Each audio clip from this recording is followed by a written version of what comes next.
The last time we spoke, we talked about their experiences coming to the camp, Salzwedel.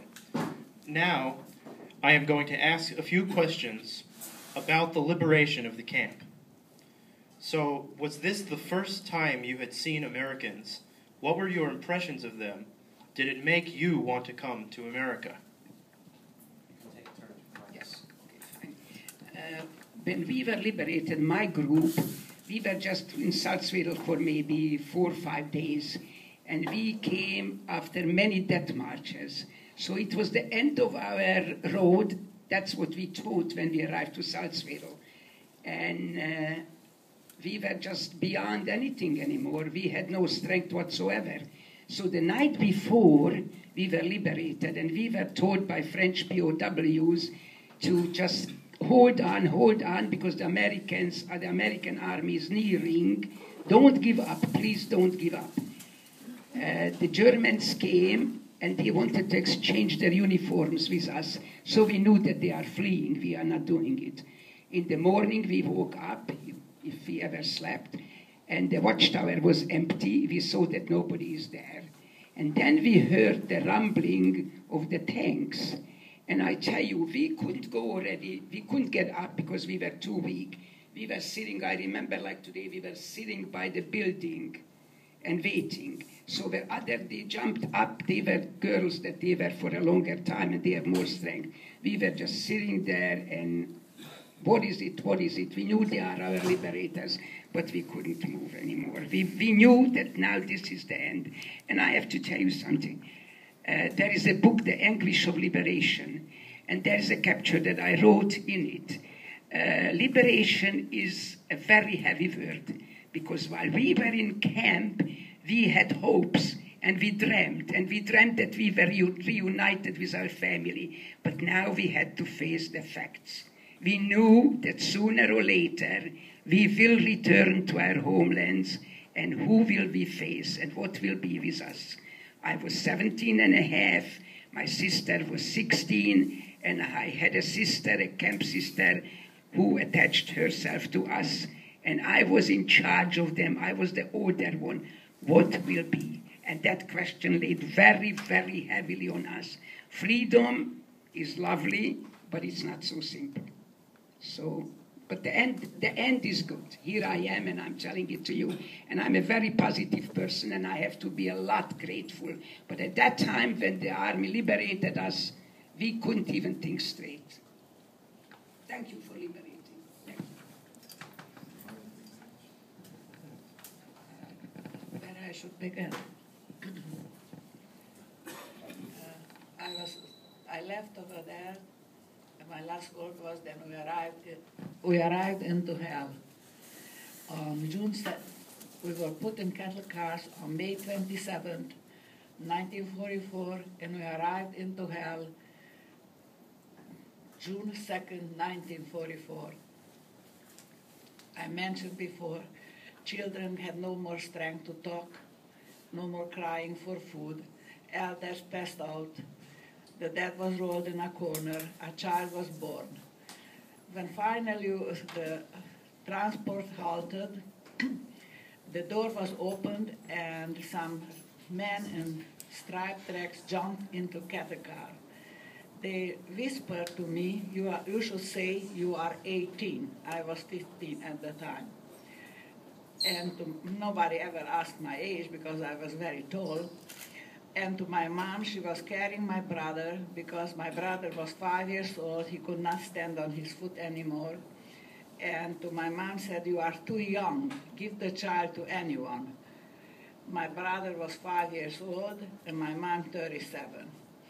As we jumped up from the cattle car, an unhuman thing I noticed.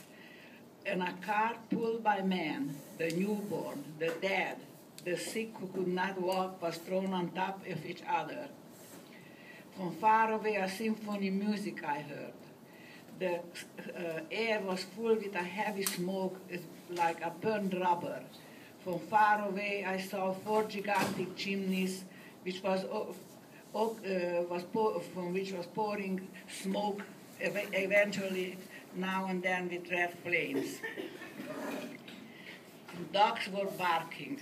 Soldiers were screaming. It was a terrible chaos. Faster than you could blink, elder men, younger children, mothers with the children were younger girls separated in two groups.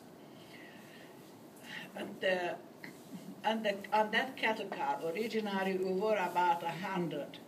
In the last second, an officer waved with white gloves, and I was the only one who was waved to the right. The rest, including my mother, was remaining in front of the cattle car. I waved to my mom, and I ran to catch the small group on the other side. The last time I saw my mom alive. Through the history, we know what happened with those who remained in front of the cattle car. And in the area, I didn't know at the time where we are, was 4 gigantic crematoriums. In a matter of hours, the transports were gassed and burned. But when we arrived, was the peak season when Hungarians pressed the Germans to take the Jews in a higher speed. Was between May 14 to June 14, 1944. The 4 gigantic gas chambers in crematorium has no capacity to handle the new flow. Was dug that ditch next to the crematorium 5. Children were thrown alive, adults shot behind their ear, mortally wounded. They were thrown in that ditch. I have witnesses who wrote that and told the story. It's in one of my books. With a small group between barbed wires, with barking dogs and soldiers with rifles, arrived to a beautiful building. In front of it was a flower bed somebody watered. It was very peaceful, very beautiful. We were ordered to get inside. We will get showers. We needed very badly after 7 days locked with no water, not to drink even. Soldiers were surrounded us and were ordered to undress. Around the walls there were benches and above hook numbers. Was ordered everybody should undress. Tie together your shoes because after the shower you will find easily. Then a girl came and chopped my ponytails. Another one came, shaved my head. Everybody's head was shaved. We were naked and ordered to get into the shower. As we walked in, it was given in my hand and everybody else. A tiny little soap like my 2 fingers was written on Judas Eiffel. The shower was 1 second burning hot, the next second freezing cold. We stuck our tongue to get a little moisture. When we walked out from the shower, was no towel, no lingerie, no underwear, no shoe, no socks. It was given to everybody a wooden clog, and everybody get a long rag with a yellow cross on the back. And when I made 2 steps, right away my foot was bleeding. We walked out, it was a drizzling cold rain, like the sky was crying for us. We were ushered to a large plaza, and a white-haired woman with a white armband came and said, "You are in Auschwitz II, Birkenau, and Lager C. Here are 32 trailers, most of them from Hungary, and the territory is occupied by Hungarians." And the selecting officer was Dr. Joseph Mengele. And I started to cry, and I asked, "Where is my mom and my brother?" She said to me, "You meet her on Sunday on the family reunion." I was a 15-year-old stupid kid, and I believed her. I was always waiting for that Sunday reunion. We were ushered late, it was raining. We were ushered late at night to block 20, number 20. There was knee-high water. We couldn't sit in the water, but they were there other ones also.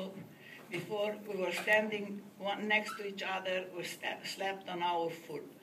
Late at night was distributed a bitter drink. Everybody was told to swallow 3 times. The next person was watching that you shouldn't swallow more. Miracles helped me to survive. First in the ghetto, there were 7,851 inhabitants, and 4 was ordered to peel potato. I was one of them, a 15-year-old kid. The other people were starving and had nothing to eat, no water even to drink. Here the next miracle happened. My 2 cousins were deported from a different area 2 weeks prior, and because this Block 20 was not suitable even for us Jews to stay in water, was ordered every other trailer has to take a few person to their trailer. And my 2 cousins came forward, and they were assisted by the block tester, and they came, and I was transferred to Block 18. There the life was different. There were 3 levels of beds. Each bed housed 14 females on raw wood bed. We slept head to toe. When one turned, the next one had to turn. That was already Saturday, June 3rd, 1944. On Sunday, on the roll call, I passed out. The roll call began at sunrise and lasted about midday. They started soon and until sundown. When I passed out, Leichner Miri, the blockade tester, took me inside and put me to work. She gave me the work. I should rub the chimney's brick with a broken brick to make it nice and red.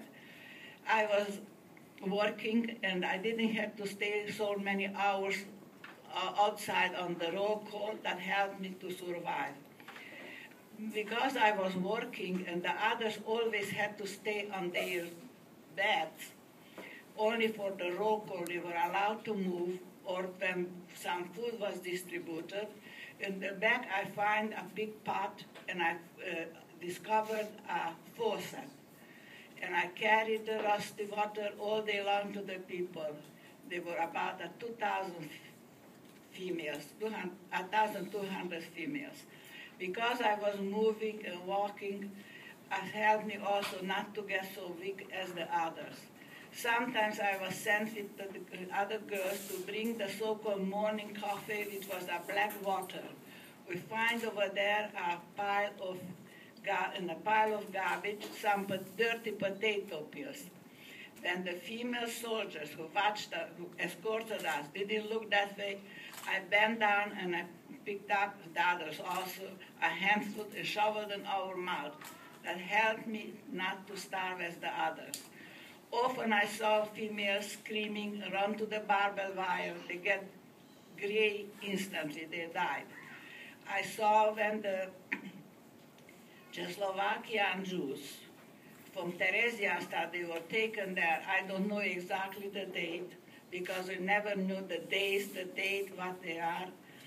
And they were every day taken away like woodlogs and a cart pulled by men. And one day they disappeared, and I asked an elder female, what happened with them? He said, don't worry, child, they were taken to warmer climate. As I say, I was a stupid kid. I believed anything what all elders say. The roll call I mentioned already, we were there until end of August. Time to time from the block, everybody was going to disinfection. And after the disinfection, many never returned. Leichner Miri, our blockade tester, never let me to go to disinfection. I was a candidate for selection. I was a child, a very light skin, and blue eyes, and they selected always the light skins for experiment and work or other things. I was lucky.